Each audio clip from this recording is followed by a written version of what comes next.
È in carcere con l'accusa di tentato omicidio il 24enne indagato per l'accoltellamento di una turista tedesca in via Vittor Pisani a Sottomarina. I carabinieri hanno eseguito l'ordinanza di custodia cautelare emessa dal GIP del Tribunale di Venezia nei confronti del giovane che 24 ore dopo il fatto era stato ricoverato nel reparto di psichiatria dell'ospedale di Chioggia a seguito di un accertamento sanitario obbligatorio disposto dal sindaco Mauro Armelao.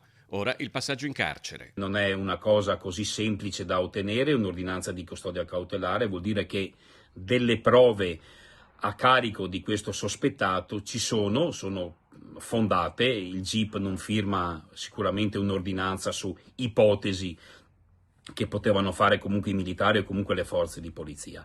L'aggressione ha scosso profondamente Chioggia e non solo. La giovane turista era stata raggiunta da 16 coltellate mentre portava a passeggio il cane. Solo il provvidenziale intervento di alcuni passanti aveva, secondo gli inquirenti, scongiurato il peggio, facendo fuggire a piedi l'aggressore. Lei scappa via verso questa via Spucci, non so come si chiama questa via.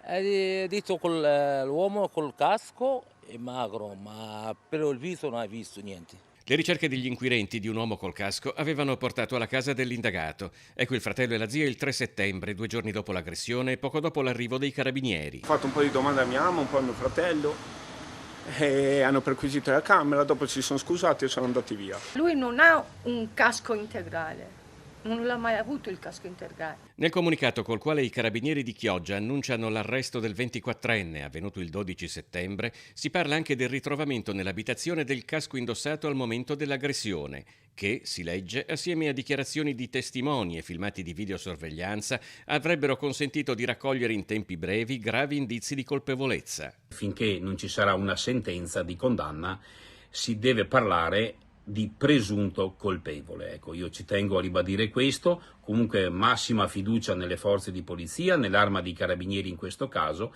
e massima fiducia senza ombre del dubbio anche nei confronti della magistratura.